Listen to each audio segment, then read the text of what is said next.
Mga kapatid, magandang hapon po sa inyong lahat. Bibigyan ko lamang po kayo ng mga magandang feedback nung mga nag-comments po sa mga nakaraang vlog ko tungkol po sa Moretti, sa electric vehicle.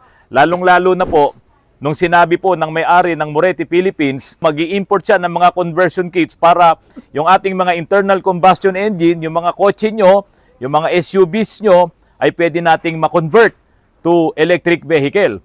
Uunahin ko pong basahin, ito pong comment po ni R. Bill 2021, sabi po niya, "Naku ka Randy, sobrang saya po niyan. Ilang beses ko na yan naiisip, lalo na meron ako lumang kotse, Daihatsu, Charade.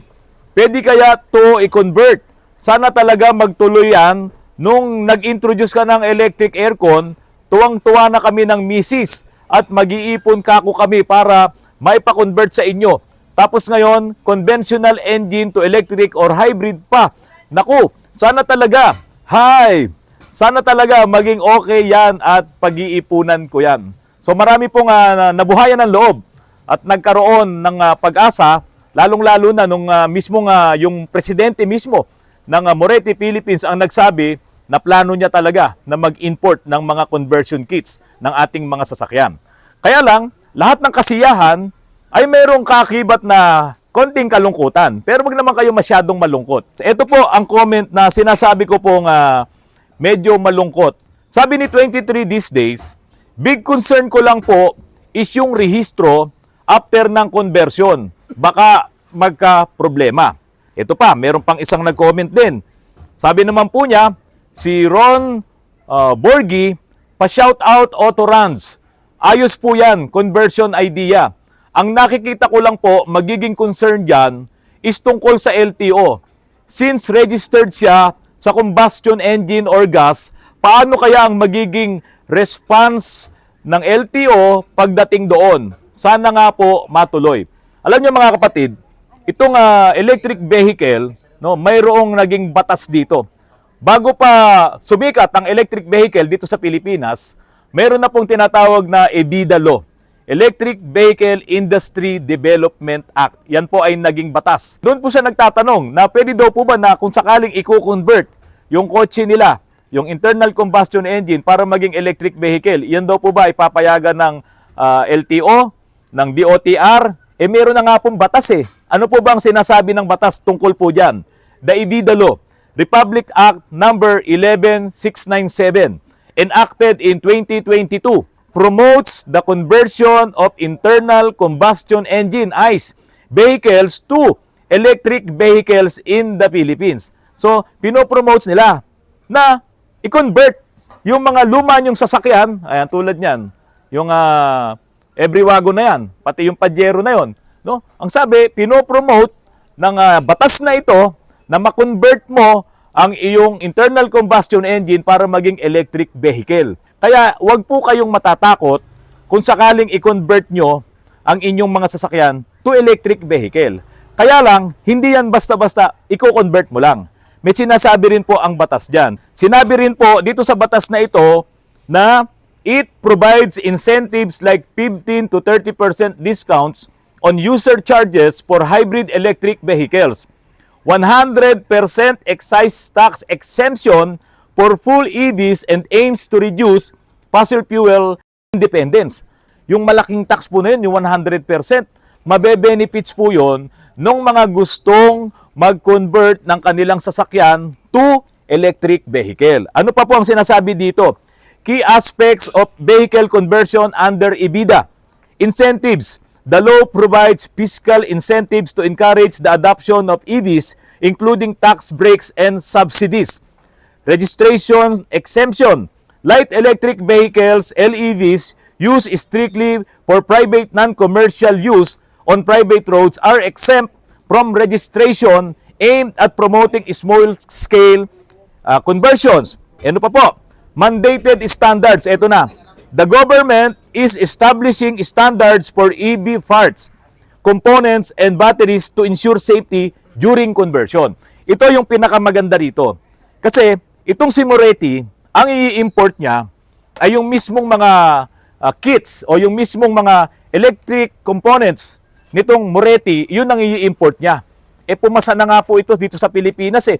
Kaya nga po yung mga electric vehicle na to, binebenta na po dito sa atin sa Pilipinas.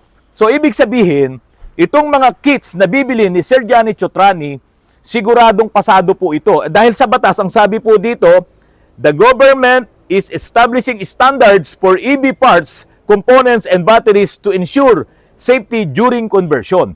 Kaya kung halimbawa, bibili kayo ng inyong EV kits or yung mga parts na yan, na hindi naman pasado dito sa sinasabing standard ng gobyerno, baka hindi mo rin marehistro ang iyong electric vehicle. So, importante po, yung mag-i-import ng electric vehicle kits na yan, ay yung talagang pasado doon sa standard ng gobyerno. Ay katulad nga po nitong Moretti. Yung mga sasakyan na binebenta ng Moretti, merong mga maliliit, meron ding mga lalaki, may mga light trucks, may mga SUVs na malalaki, yun din ang i-import ni Sir Johnny na technology para po ibenta dito sa Pilipinas at gamiting pang-convert ng inyong mga internal combustion engines. Ito pa po, infrastructure support. The law mandates the installation of charging station in public and private buildings. Ito pong infrastructure support po na to, alam niyo po ba yung mga ginagawang mga condominiums ngayon, yung mga bago, hindi pwedeng wala sila doon sa parking space nila, sa parking area ng lugar para sa electric vehicle. Kasama na po yun. Kapag sila ay gumawa ng plano, doon sa mga tinatayo nilang mga buildings na yan at condominiums na yan, kasama doon yung pwesto ng mga electric vehicle. No? Dahil nga po ito ay batas na, nandoon na yon. So, yung mga infrastructure po na yan, yung mga charging station na yan, lalo na ngayon na nagmahal na nga ang gasolina at diesel, naku, ayan na, nagmamadali na sila ngayon na maglagay ng mga charging station kasi ang balita ko, dumarami na po talaga ang bumibili ngayon ng electric vehicle. No? Halos 2 linggo pa lang itong problema na to o 3 linggo. Marami na pong nagbibilihan ng mga electric vehicles ngayon. May Moretti, may VinFast, may BYD. No? Siyempre, yung maraming pera, doon sila sa mga magagandang electric vehicles. Pero yung mga sakto lang ang kanilang pera at pan-down payment sa isang electric vehicle, tulad na lang itong Moretti, pwede kang maghulugan, mag-auto loan. Kaya marami rin po ang nag-o-order ngayon ng Moretti. Balikan po natin yung pang nasa batas na ito. Regulatory Framework.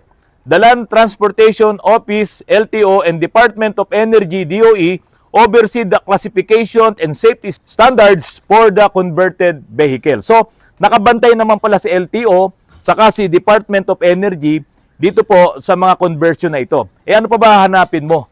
No? Kapag si Moretti talaga ang nag-import niyan, siyempre lahat ng i-import niyan ay nakabase na doon sa mga ibinebenta rin ng mga sasakyan na electric vehicle ni Moretti. Kaya sigurado, papasayan sa DOE, sigurado, papasayan sa LTO. Ito po, steps for conversion compliance. Sa mga gustong mag-convert, ito na po ang sabi ng ating batas sa EBITDA Law. Check LTO guidelines. Ensure the conversions complies with LTO standard for electric vehicle classification. Number 2, accredited shops. Utilize accredited conversion workshops for compliance with safety and technical standard. Kaya po, pinag-uusapan na namin to ni Moretti Philippines, si Sir Johnny Chotrani, kung ako ang isa sa mapipili nila na shop na magko-convert nitong mga internal combustion engine to electric vehicle, siyempre, kailangan ay magkaroon ako ng accreditation na manggagaling po diyan sa LTO at sa Department of Energy. Para po talagang marating natin yung safety, yung compliance natin sa safety at doon sa technical standards. Ito po, number 3. Ito na yung tanong kanina tungkol doon sa registration. Update registration if the vehicle is used on public roads. Ensure the registration is updated to reflect the new electric powertrain. So, pwede naman po talaga, gagawin po talaga yan ng LTO. So, kailangan lang i-update natin yung ating registration from internal combustion engine to electric vehicle.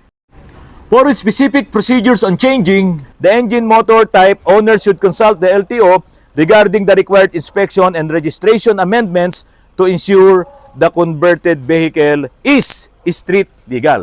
Alam nyo mga kapatid, yung ipinakita ko nga nung nakaraang vlog ko, yung ginagamit na e-trike, no? Kaya ko lang naman talaga isinama sa vlog ko po yun ay para mapatunayan lang sa inyo na itong sinasabing hindi safe ng mga e-trike ay in-interview natin si Samboy na sabi nga niya ay 16 hours niyang ginagamit yon, no? 6 days a week. So pahinga lang niya isang araw sa loob ng isang linggo, pero ang nasisira lang doon ay yung gulong. Yun lang yung napupudpod. Pero yung kanyang battery, yung pinaka-electrical systems ng electric vehicle na yon ay hindi po nagkakaproblema.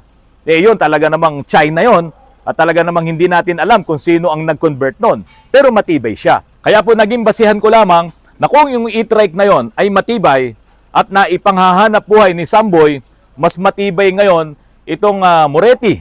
No? Mas maasahan mo. Kaya po, yung mga electric vehicle kits na i-import ni Moretti na ipang-convert natin dito sa Pilipinas ay maaasahan niya po talagang yan ay matibay at sabi nga, pasok sa banga. Boss Randy, convert natin yung mga minivans. O ayan o. Ito pa mga kapatid, hinihintay ko na lamang yung kanyang bagong rack and pinion na binili natin. No, yung manual na rack and pinion, pero nakakabit na po yung pinaka-electric power steering nito dito po sa minivan po na ito. Ngayon may nagtanong sa akin. Sabi niya, paano daw po 'yun? Eh wala nang makina. Paano daw po yung sa kanyang Avanza, no? Sabi po niya, tatanggalin yung makina. Paano ngayon yung power steering ng Avanza yun ay hydraulic. Sabi ko po, i-convert 'yan ng electric power steering din. Kaya wag po kayong mag-aalala doon sa mga naka-hydraulic na steering. Eh paano naman daw yung aircon? Dahil wala na raw makina, wala na magpapaikot ng kompresor. Eh electric aircon na nga rin po ang ilalagay doon. Sabi ko pong gano'n. Eh paano po yun? Eh baka po hindi kayanin ng baterya. Naku, ang laki po ng baterya ng electric vehicle. Kaya po kakayanin talaga yon. Yung mga baterya po nitong mga Moretti po na yan, malaki po ang battery nito. Kayang-kaya po nito na magkarga ng 24 kilowatts na dyan sa battery. At ito po ay kahit isabay mo ang aircon, kahit sabay mo yung electric power steering, ay hindi po yan basta-basta madi-discharge. At yun naman pong 24 kilowatt po na yon, isang full charge po ng battery ay gumagastos lamang po ng 24 kilowatt times 13.8 kilowatt hour na singil ng Meralco ay nasa 300 plus pesos lang po ang magagastos nyo for every full charge po ng battery. Kaya po, kung dumating talaga yung pagkakataon na makapag-convert na po tayo ng inyong mga sasakyan na internal combustion engine to electric vehicle, wag po kayong mag-alala. Dahil nasa batas po, pinopromote po ng batas na magamit natin ito pong technology na ito. Ito po ay isang industry. Kaya marami din po ang makikinabang dito. Biruin nyo, gaano karami ang sasakyan sa Pilipinas na pwede mong ma-convert. Kaya nga ini-encourage at pinopromote yan ng DOE, ng LTO, ng DOTR na hanggat maaari nga ay lahat tayo ay makapag-convert ng electric vehicle. Kaya lang, bakit natatagalan? Diba? Bakit nauunsyami? Bakit hindi nagtutuloy-tuloy? Tandaan po natin, ang malaking kalaban natin dito ay yung mga nagbebenta ng langis, ng gasolina at diesel. Yan ang pinakamalaking kalaban ng mga nagpo-promote ng electric vehicle. Kaya po ngayon na nagkaroon ng krisis sa gasolina at sa diesel, para ngayong lumalakas ang electric vehicle, parang sumisibol na ulit ang electric vehicle na hindi siya natatakot na sumibol dahil may batas nga po na ginawa na dito sa electric vehicle kapag may convert mo ang iyong mga sasakyan. Okay mga kapatid, diyan na muna kayo, iiwanan ko muna kayo. Mag-iikot-ikot muna ako gamit itong aking electric vehicle na Conserva. Matipid to sa konsumo, kaya po kahit mag-ikot-ikot ako dito sa Antipolo, ay hindi ako mamomroblema, hindi mabubutas ang bulsa ko. Okay, pasok ako dito Glenn, pakita mo sa kanila. Okay, so dapat apak sa preno, tapos on natin, nasa neutral ngayon to. Okay, ilalagay ko ngayon sa drive na. Ito yung ating selector. Yan, nasa drive na. Ngayon ay nasa 61% po ang charge nito. So tatanggalin ko ngayon yung pagkakapreno dito sa foot brake. Yan. Baba ko muna to. O, ready na ako, mga kapatid. Teka, seatbelt muna pala. Alam nyo, dapat naka-seatbelt kasi mabilis din to eh. Doon po sa nagtanong, meron pa palang nagtanong dito, ito daw po ba ay mayroong Airbag, meron po ito. Ayan, may SRS po ito. May airbag po yan. Safe na safe pa rin po tayo dito. May airbag, may ABS, anti-lock braking system. Ito pong Moretti Conserva po na ito.